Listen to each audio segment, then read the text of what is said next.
Setelah selesai dimandikan dan malam itu budeku mandi dengan menggunakan kemben. Kemben, sejenis kain kecoklatan motif kembang-kembang gitu. Sekujur tubuh budeku diguyur dengan air kembang yang ditaburi banyak garam juga.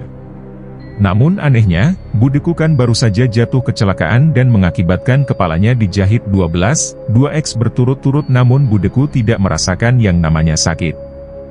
Jadi Akik itu bilang juga karena saking banyaknya makhluk yang menunggangi budeku itu sampai-sampai ia tidak pernah merasakan sakit setiap habis kumat. Misalnya seperti tersiram air panas pun, atau terkena gosokan dan yang lainnya, namun anehnya ia biasa-biasa saja. Tidak ada yang namanya nangis kesakitan kalau yang kulihat dari budeku.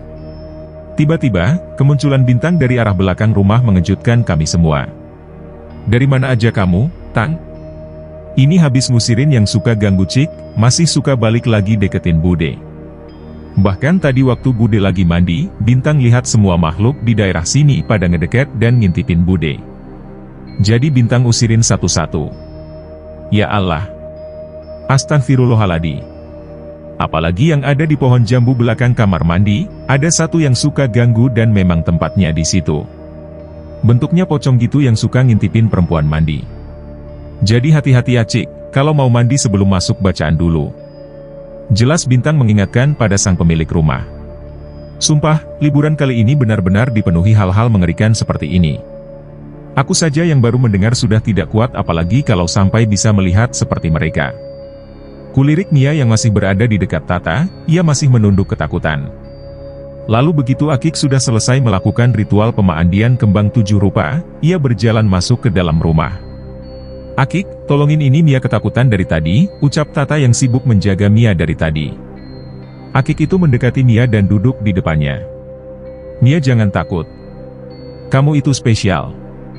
Kamu bisa melihat makhluk-makhluk itu karena ada sosok di balik kamu yang ngejagain kamu dan ngebuat kamu bisa melihat mereka."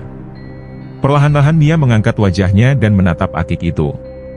"Kenapa aku bisa melihat mereka? Aku takut Kak Ika. Tutup saja mata batinku, Kak Ika.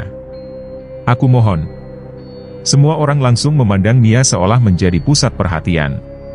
Dan bisik-bisik yang kudengar, bahwa gara-gara ucapan Akik barusan jadinya semua saudaraku yang belum tahu kalau Mia indigo, sekarang jadi tahu. Akik itu menutup kedua mata Mia lalu telapak tangannya menarik lagi ke atas kening Mia. Terbuka sudah semua mata batin Mia tanpa ada yang tertutup lagi. Sontak hal tersebut membuat Mia menjerit histeris dan menangis. "Wah, wah! Ada hantu! Aku gak mau lihat! Aku gak mau lihat!" pekik Mia memberontak. Hei, tenang. Mereka tidak bermaksud ganggu kamu. Tapi mereka mau ngajak kamu berkomunikasi," ujar Akik sambil memegangi tubuh Mia. "Aku gak mau komunikasi sama mereka. Muka mereka serem semua. Aku takut." Mia menolak mentah-mentah ucapan Akik barusan. Akik, tolong aku. Kenapa mereka semua manggil-manggil aku? Kenapa mereka semua melihatku? Jangan takut. Anggap mereka semua temanmu. Aku gak mau berteman sama mereka," bantah Mia masih ketakutan. Pertama kalinya mata batinnya dibuka semua oleh Akik tanpa ada penghalang yang menutupinya. "Akik tolong. Suruh mereka pergi. Mereka deketin aku. Aku takut. Wah, wah." Mendengar ucapan Mia, Akik itu jadi kasihan. Ia pun menutup kembali mata batin Mia. "Bismillahirrohmanirrohim. Semoga kamu tidak takut lagi," ucap Akik itu sambil membaca-bacakan yang lain dan tangannya menepuk pelan dan mengusap-ngusap kepala Mia. Akhirnya yang tadinya Mia berdiri sambil dipegangi Akik, begitu dibacakan, sontak Mia langsung terjatuh dan pingsan. Untung saja, Akik itu sigap menangkap tubuh Mia sehingga ia tidak langsung jatuh ke lantai.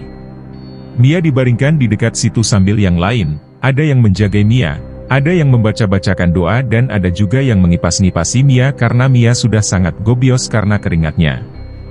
Gobios, udah sangat berkeringat gitu. Akik itu lalu duduk bersilah, duduk di tempat yang tadi dia duduki.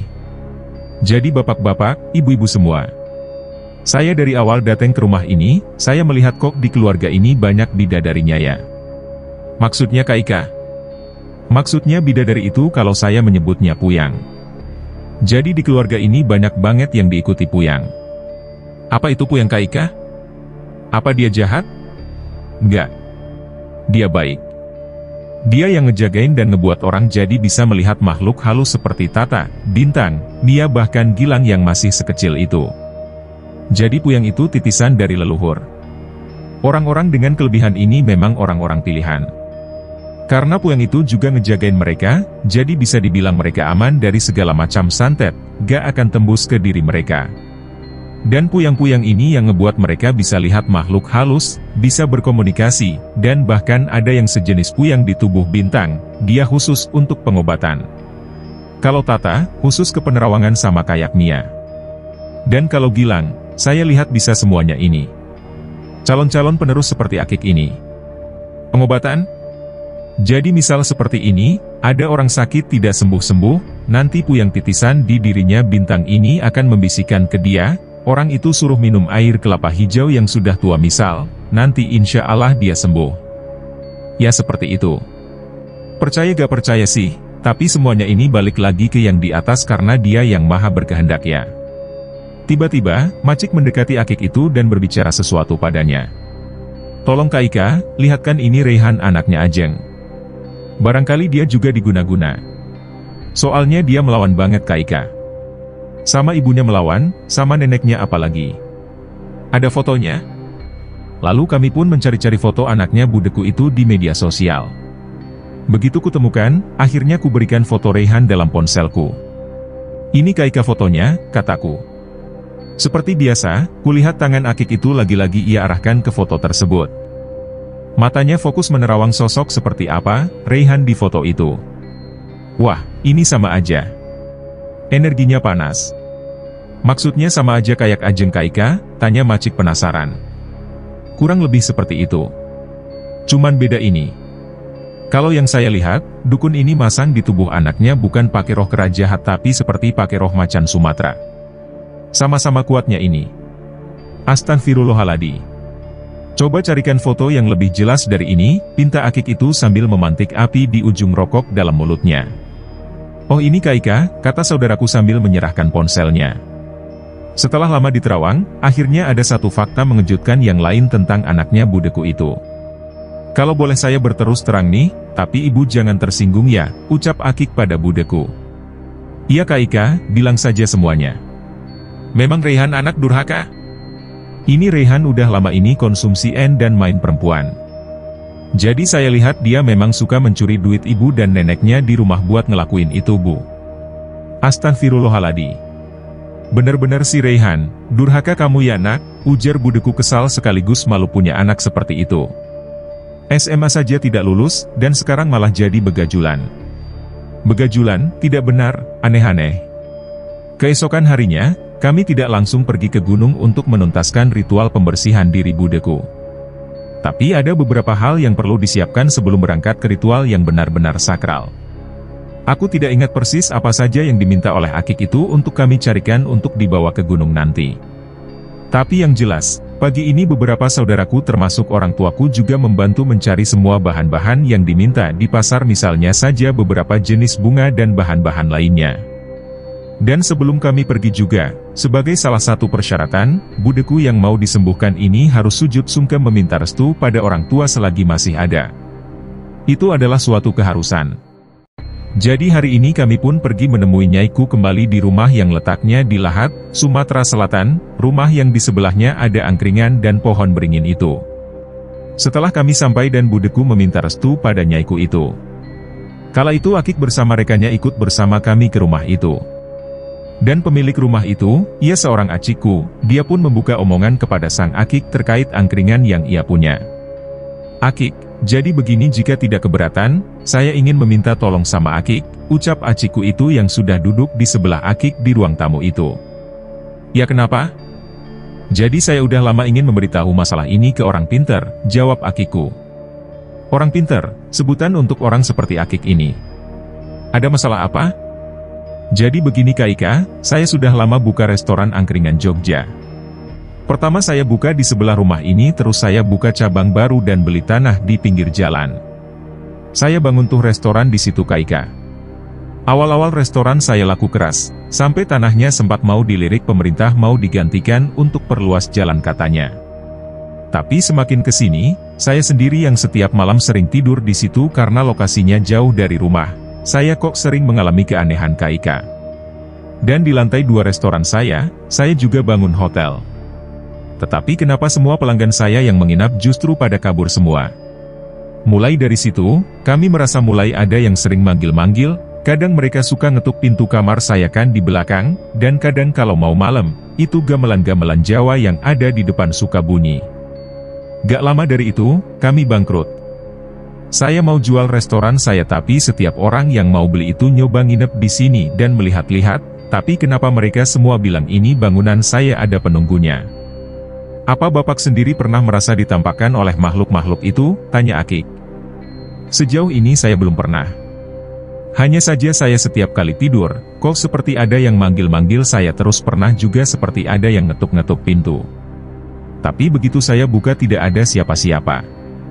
Saya ngerasa wah ini mulai gak benar ini. Saya jadi takut buat menginap di sana sendirian. Jadinya saya ajak anak saya untuk menemani saya berjaga di sana. Soalnya restoran kami rentan kalau gak dijaga. Bangunan sebesar ini cuman ada di pinggir jalan yang kanan kirinya hutan, jadi kalau gak dijaga takut ada yang berbuat jahat. Tapi apa anak Bapak juga ngerasain hal yang sama? Kalau saya sih berani, saya gak ngerasa apa-apa di restoran itu. Saya tidur di kamar belakang, kalau ayah saya di kamar depan. Waktu itu yang saya pernah alamin, saya mendengar gamelan-gamelan di depan itu bunyi.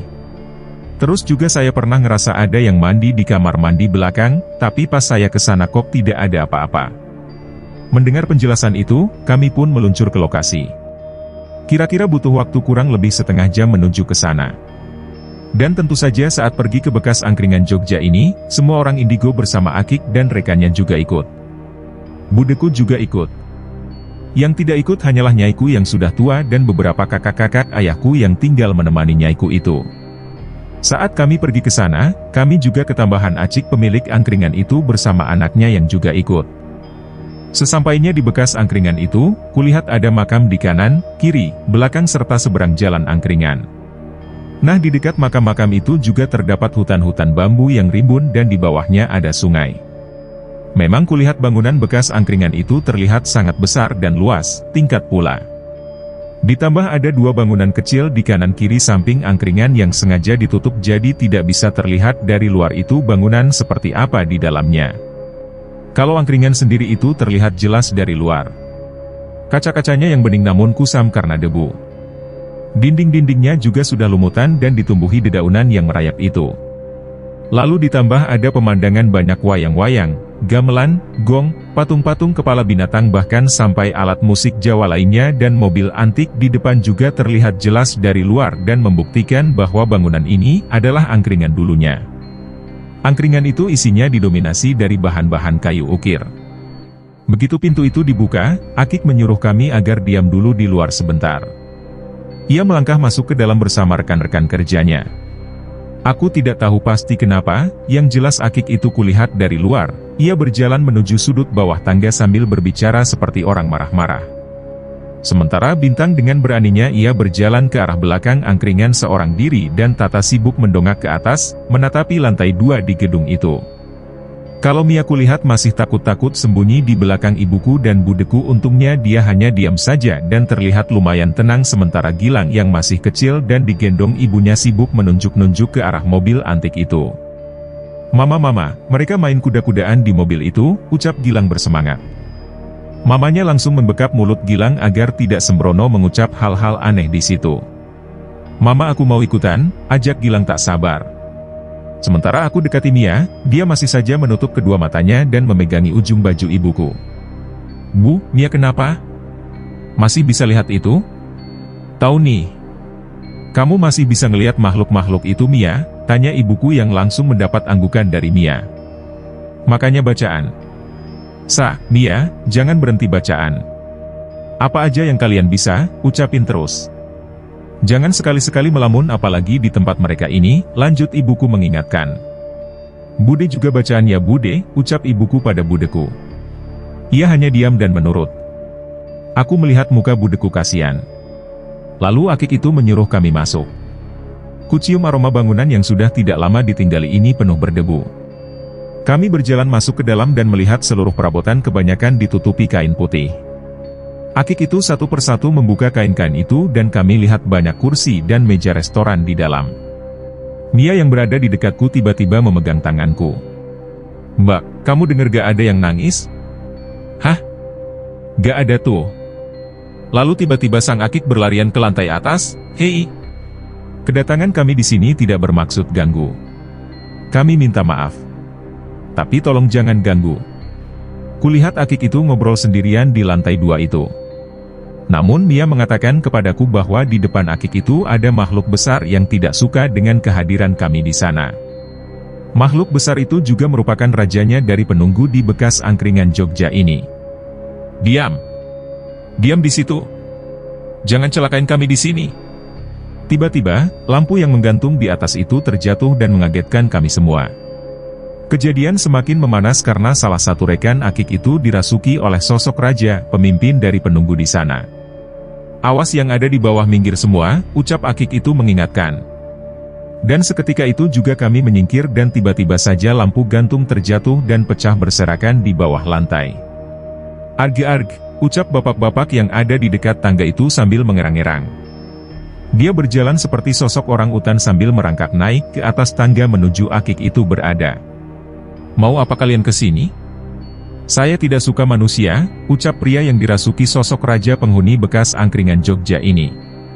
"Kenapa kalian tidak suka kami? Apa salah kami? Kami tidak bermaksud mengganggu kalian. Saya juga sudah minta izin dulu tadi ke kamu, kenapa kamu tersinggung?" "Karena orang itu sudah merusak tempat tinggal kami." "Saya benci kamu," ucap sosok itu sambil menunjuk pacik pemilik restoran ini. Lalu Akik itu mendekati sosok pria yang kerasukan itu karena dirasa telinganya sudah memerah dan badannya sudah bergetar hebat. Kalau ia diteruskan dirasuki seperti ini, bisa-bisa pria itu tidak kuat dan meninggal.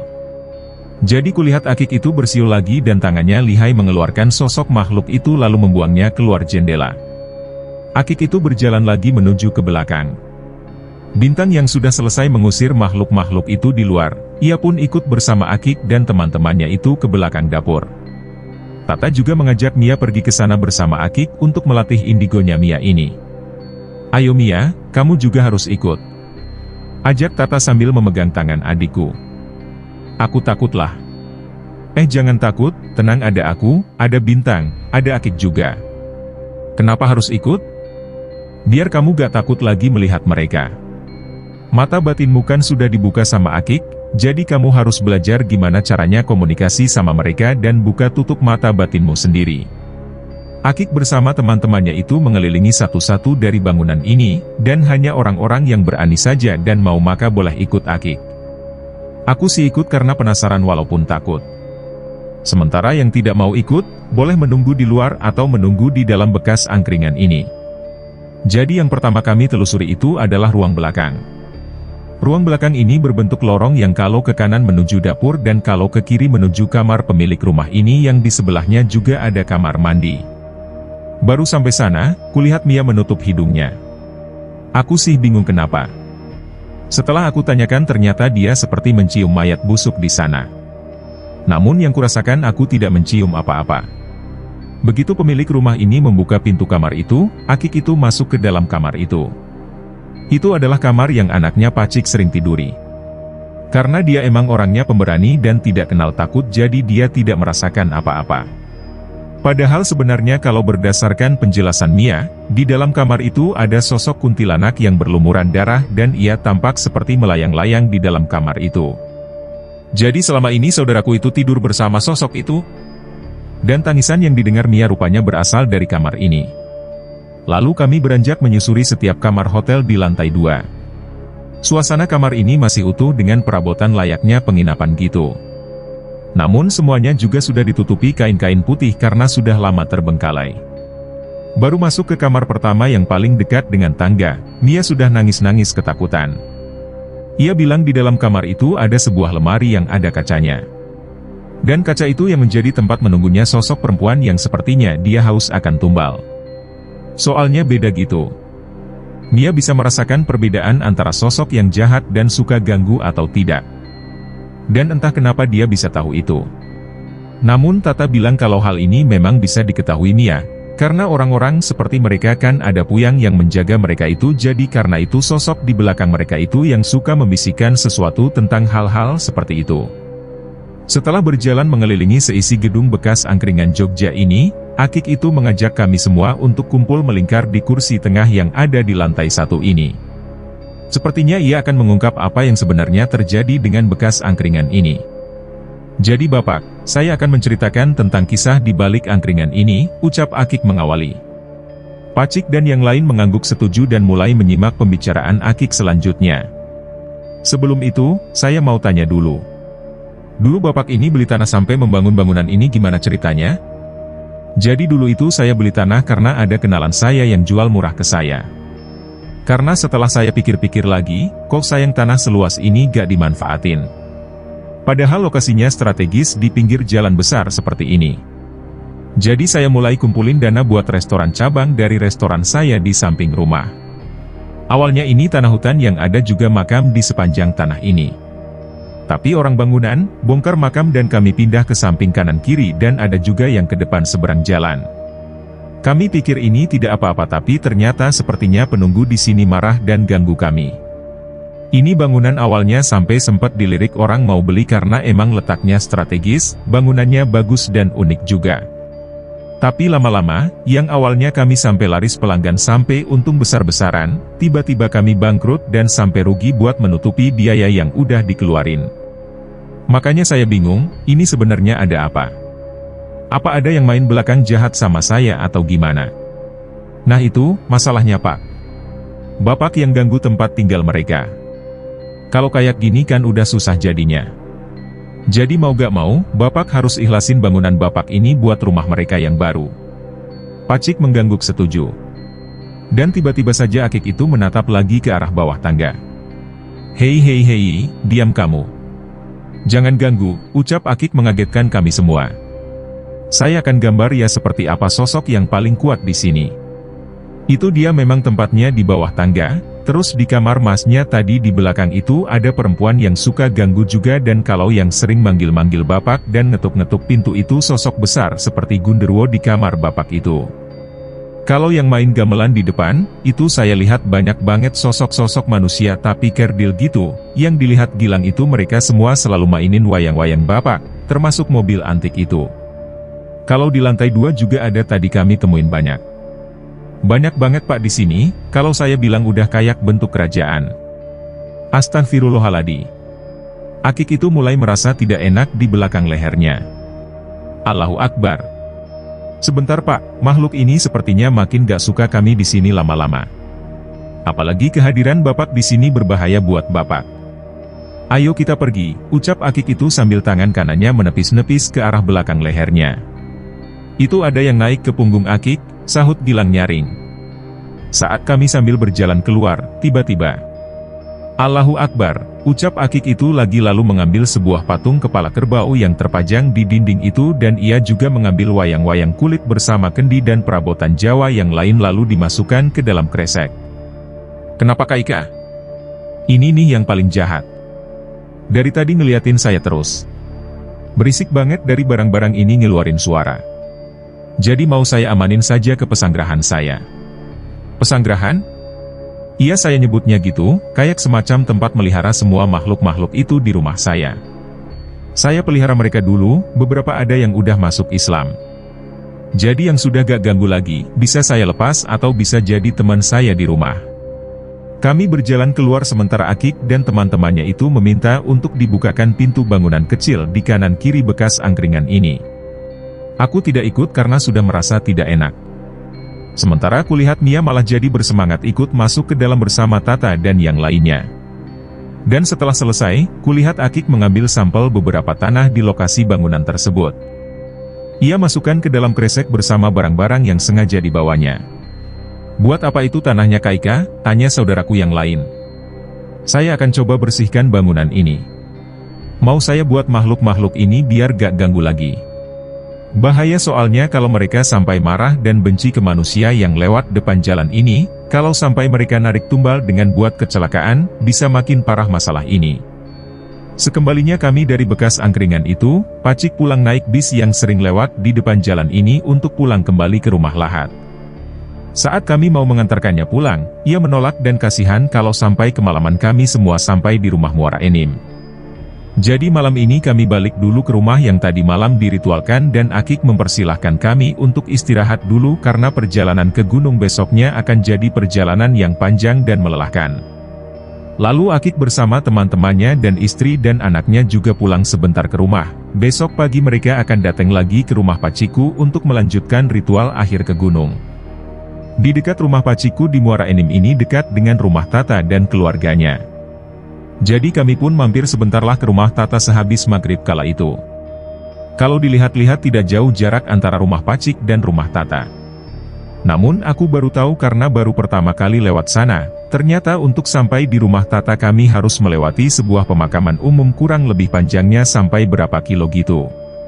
Jadi di daerah ini pemakaman umumnya dijadikan satu memanjang dan lebar memecah jalan.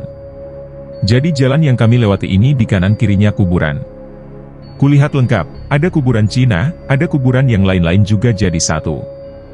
Mana situasi maghrib ini lumayan mencekam jika lewat sini.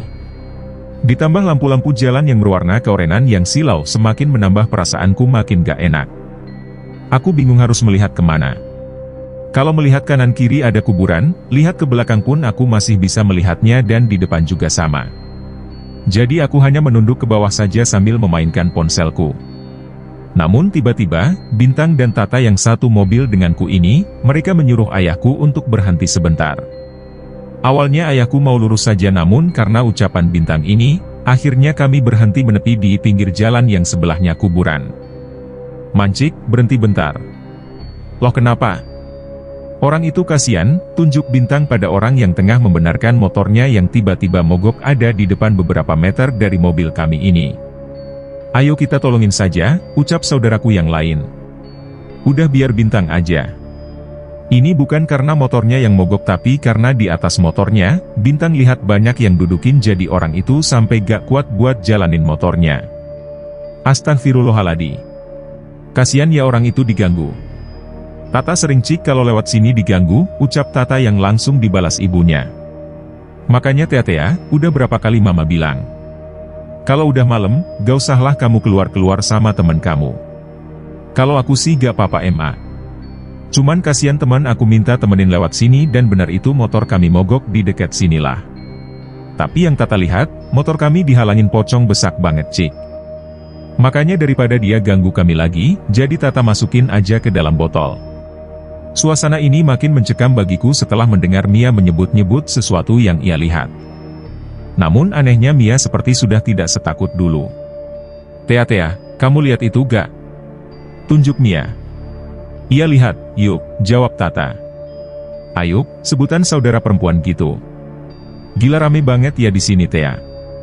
Aku pikir cuman ada di film-film doang, ternyata hantu Cina beneran ada," lanjut adikku sambil terus memandangi kuburan Cina di sebelah sana. "Bisa lihat kamu Mia? Sudah gak takut lagi ya?" "Iya dong. Orang mereka udah gak ganggu aku lagi kok." "Tea coba deh lihat itu," telunjuk adikku bergeser sedikit ke arah kaca belakang. Aku yang duduk di situ takut dong karena di sebelahku Bude. Mataku mengikuti ke arah telunjuk Mia dan akhirnya berhenti di budeku. "Kalau itu Bude." "Hahaha. Anjirlah kamu nih nakut-nakutin orang aja," jawabku kesal karena sudah sibuk menyimak namun dikerjai begini karena dia tahu aku takut. "Tapi kok di belakang mobil kita ini ada pocong tapi bisa terbang?" tanya Mia tanpa merasa takut sama sekali. Malah aku yang takut mendengar ucapan Mia. "Allahu Akbar," ucapku lalu aku melompat ke jok tengah dan duduk menyempil di dekat mereka.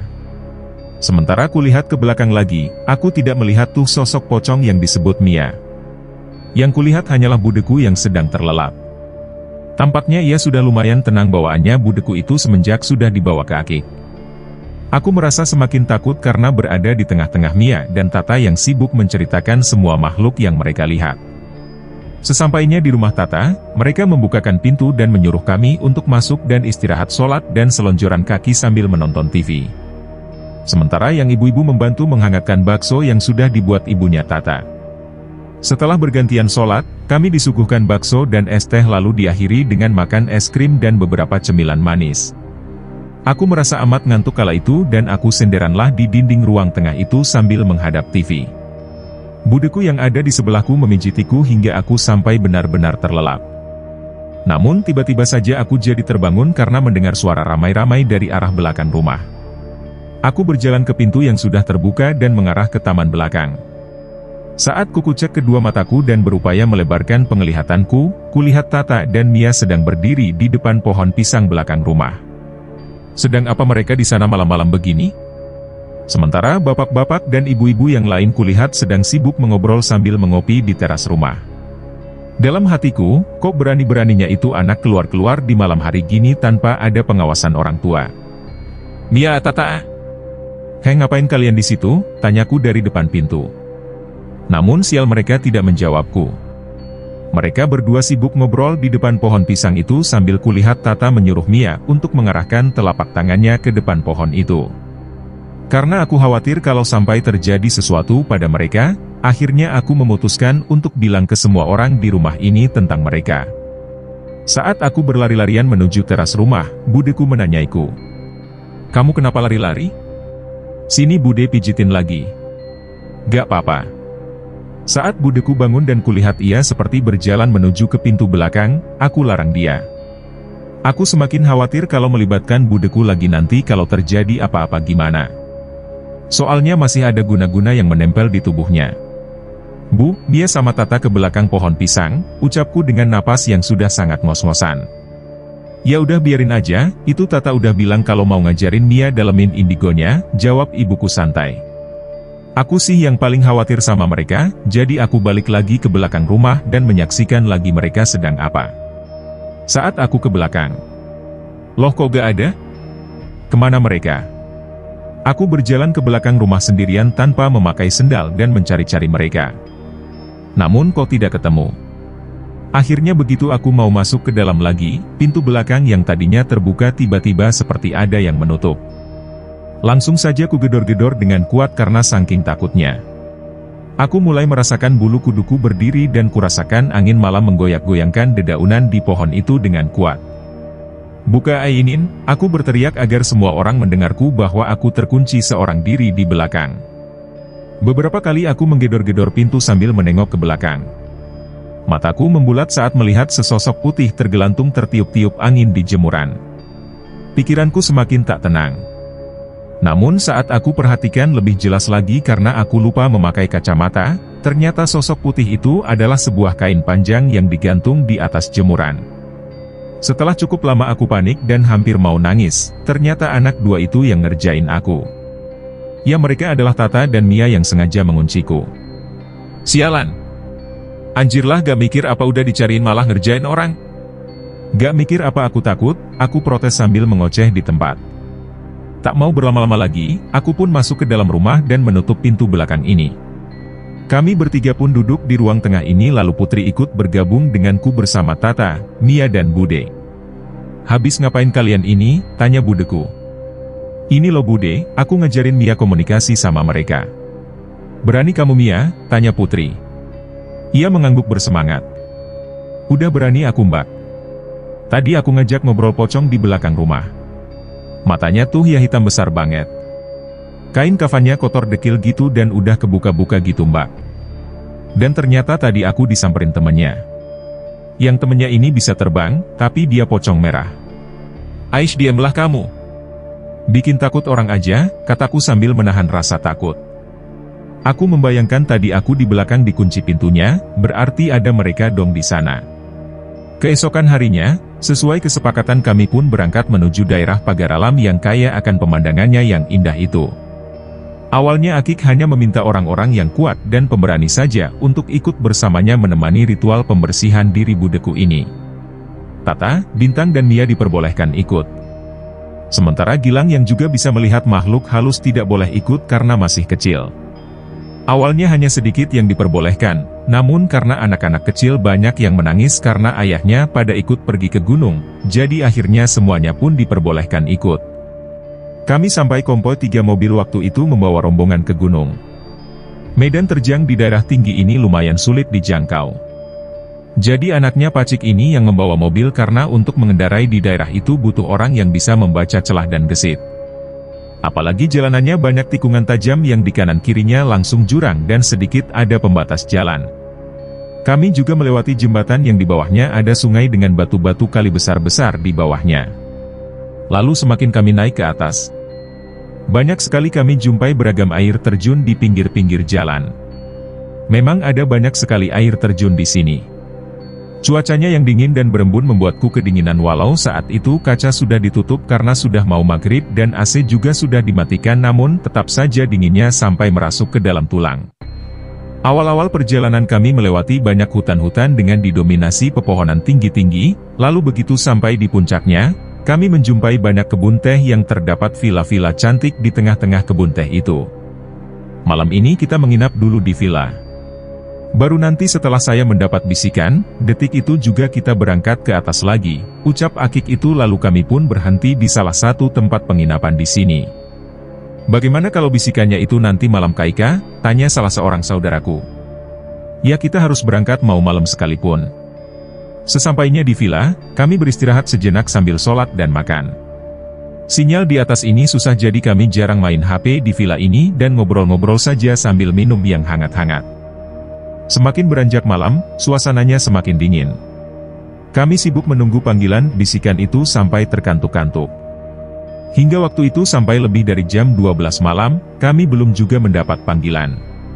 Padahal tadi ku dengar pasien Akik sebelumnya pernah ada yang mendapat panggilan tengah malam dan mereka naik ke atas malam-malam. Gak kebayang gimana rasanya kalau ritual pembersihan roh ini dilakukan malam hari dengan naik ke atas gunung. Malam ini saya belum dapat bisikan. Jadi semuanya bisa tidur, ucap Akik. Aku merasa lega mendengarnya. Karena kalau sampai ia mendapat bisikan tengah malam begini, maka mau tidak mau kami harus berangkat ke atas semua. Larangannya tidak boleh ada satu orang pun yang ditinggal di villa, jadi ibarat kata kalau sudah berangkat bareng-bareng ya harus ikut sampai ritual ke atas. Ibu ini harus diingat-ingat lagi ya apa yang saya bilang tadi. Ada larangan-larangan yang gak boleh ibu langgar selama kita naik ke atas besok. Kalau sampai dilanggar salah satu di antara kita akan ada yang tidak selamat. Hah, apaan emangnya? Tanyaku bingung dalam hati. Soalnya Akik itu bilang hanya kepada budeku saja, jadi kami tidak tahu apa larangan-larangan itu. Apa aja yang dilarang emangnya Kaika? Ibu ini tidak boleh meludah sembarangan, tidak boleh mengeluh capek saat naik nanti, tidak boleh bilang hal-hal yang buruk sekalipun dalam hati ibu tidak boleh kotor saat kita mendaki nanti, jangan melamun, lihat terus ke depan dan jangan mikir yang macam-macam. Ibu harus bisa mengendalikan diri ibu. Saat ibu nanti merasa capek, tahan. Saat ibu nanti merasa pingin menyerah, tahan. Ibu juga harus tahan haus atau lapar. Kita nanti jalan terus tanpa berhenti-berhenti ya Bu. Dan satu lagi, ibu disarankan untuk baca doa setiap kali ibu melangkah. Jelas Akik itu. Apa itu berarti kita semua ini tidak boleh melakukan itu juga atau gimana Kaika? Ini khusus untuk ibu ini yang masih dalam masa pengobatan. Untuk yang lain tidak harus tidak apa-apa. Asal kita bisa jaga sikap di tempat yang bukan tempat kita. Saat mendaki nanti, jangan ada yang jalan ke arah yang lain, ikuti saja saya. Saya akan jalan paling depan nanti. Di atas nanti, kita bakalan banyak menemukan banyak jalan. Kalau sampai salah jalan, bisa bahaya. Malam ini pun kami lalu tidur hingga keesokan paginya kami bersiap-siap dengan ibadah lalu sarapan terlebih dahulu lalu berangkat. Setibanya kami di lokasi, kami membeli tiket masuk dulu lalu kami menghitung dulu semua total anggota yang ikut naik ke atas.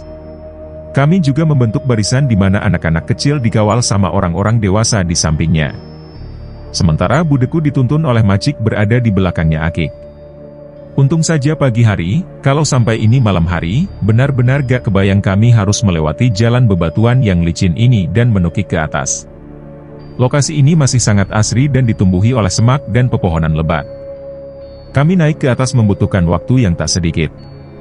Lumayan capek memang saat ke atas, apalagi saat harus merayap hati-hati ketika bertemu jalan sempit yang kalau salah injak bisa tergelincir ke jurang. Kulihat Mia yang berada di sebelahku ini, tiba-tiba ia menutup hidungnya. Aku heran kenapa. Padahal tidak ada bau-bauan di sekitar sini. Kenapa kamu tutup hidung? Tanyaku. Tadi kita ngelewatin sosok Gunderuo. Badannya bau banget. Astagfirullahaladzim, ucapku. Terus dia ngikutin kita gak? Tanyaku lagi. Gak kok. Dia diam aja cuman ngeliatin kita lewat. Belum lama dari kejadian yang Mia lihat, kita sampai di sebuah sungai yang arusnya deras sekali. Kami harus menyeberangi sungai itu dengan menapakkan kaki pada bebatuan besar. Tiba-tiba, Allahu Akbar, ucap Akik yang berada paling depan. Lalu beberapa rekan kerjanya turut berlarian ke depan dan membantu Akik yang sepertinya sedang menghadapi sosok di depan sana. Ada apa? Ada apa? Tanya kami yang di belakang. Kami semua penasaran dan melongok ke depan. Kami lihat budeku itu seperti mengerang-erang keras sekali.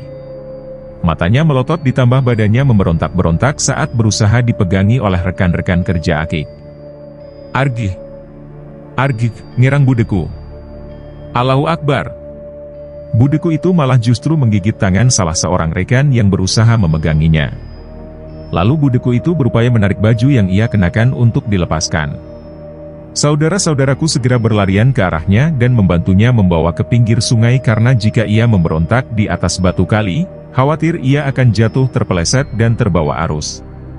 Budeku terus-menerus berontak dan membuka paksa baju yang ia kenakan. Akik mendekatinya dan kulihat tangannya itu seperti menarik sesuatu energi yang berada dalam tubuh budeku itu. Bismillahirrahmanirrahim. Ucap Akik lalu ia buang sosok penghuni yang memberontak di dalam tubuh budeku.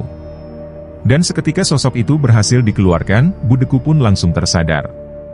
Kemudian ia rapihkan kancing-kancing baju yang sudah sedikit terbuka.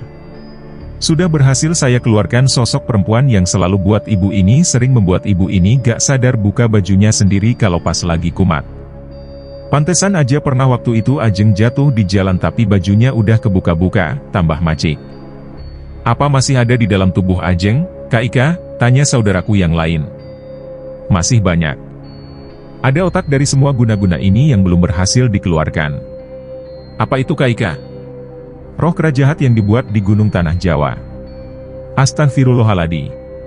Setelah hampir 1 jam kita naik ke atas, kami masih harus menaiki banyak anak tangga yang sengaja dibangun kayaknya.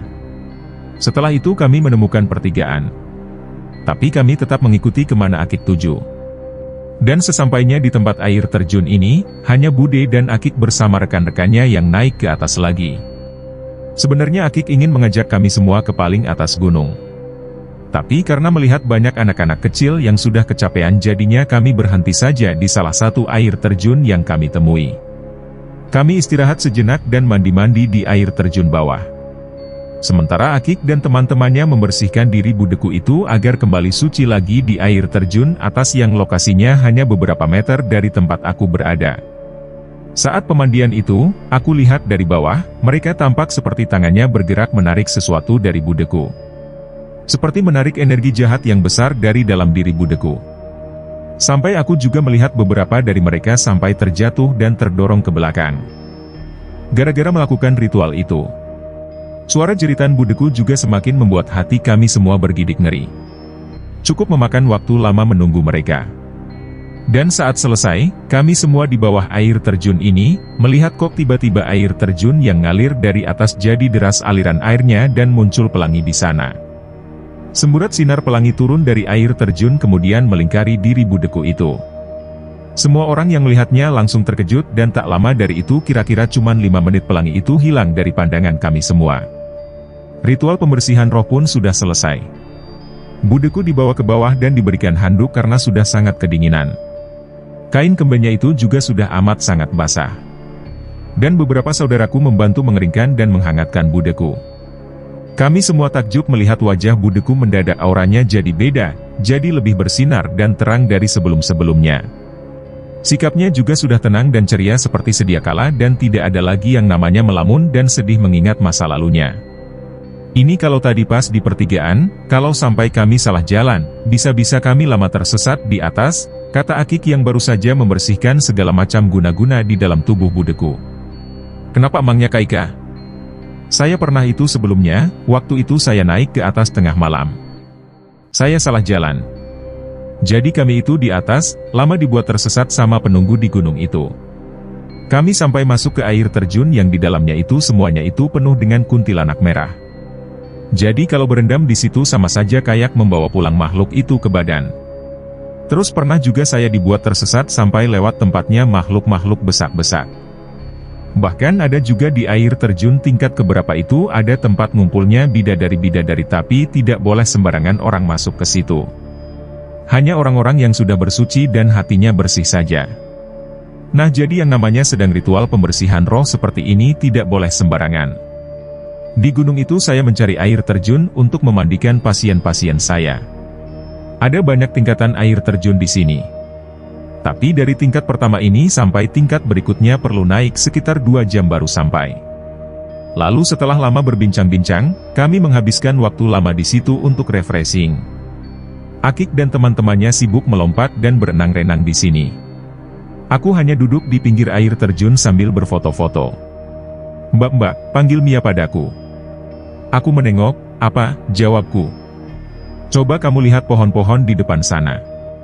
"Kenapa memangnya?" "Mereka ngeliatin kamu." "Allahu Akbar," jawabku takut. Cepat-cepat aku berlari dari situ dan mendekati saudara-saudaraku yang lain. Lalu sesampainya di sebuah gubuk kecil tempat kami berteduh, kulihat Tata juga berdiri di dekatku. "Ngapain kamu, Tea?" "Sana lo main sama Mia." "Iya nanti, ayo." Aku lagi ngeliatin makhluk yang duduk di pundak Macik. "Hah? Makhluk apaan?" "Ada sosok pocong yang dudukin pundaknya." "Allahu Akbar." Sementara kulihat Macik dari tadi sibuk menggerakkan lehernya ke kanan dan kiri sambil tangannya memegangi bahunya itu. "Aduh, kenapa ya ini ku sakit banget." "Masuk angin kali, Cik," balas saudaraku yang ada di sebelahnya. "Bukan, Cik," jawab Tata lalu berjalan mendekatinya. "Kenapa, Tea?" "Macik, ada pocong di pundak Macik." "Apa? Tolongin Macik, Tea." "Suruh pergi," pekik Macik tak sabar. Tata lalu duduk di sebelah Macik dan mengusir sosok makhluk yang mengganggu Macikku itu. "Saya dapat bisikan kalau dukun yang memasang guna-guna ini baru saja meninggal," ucap Akik pada kami semua. "Alhamdulillah. Biar tahu rasa dia karena sudah jahat." "Lalu bagaimana dengan nasib mantan suami saya, Kaika? Dia juga kan otak dari semua ini. Yang jelas dia akan mendapat siksaan di dalam kuburnya. Soalnya semua guna-guna kalau sampai berhasil dihancurkan maka akan balik kepada yang masang guna-guna itu sendiri." Lalu kulihat Tata pun mengajari Mia mendalami ilmu indigonya. Lalu Akik dan Bintang juga mengajari Mia tentang sesuatu hal yang belum ia ketahui. Dan dari situ Mia sudah tidak lagi merasa diganggu walaupun mata batinnya terbuka. Ia sudah bisa membuka dan menutup mata batinnya sendiri. Bahkan sempat ada yang kesurupan, Mia yang membantu menangani dengan mengajaknya berkomunikasi. Dalam diri budeku juga sudah bersih. Namun yang masih menjadi pertanyaan sekarang, bagaimana dengan nasib putranya budeku itu? Soalnya di dalam dirinya masih ditanam guna-guna oleh 2 dukun sakti yang tidak lain dan tidak bukan, salah satu dukunnya adalah mantan suami budeku sendiri.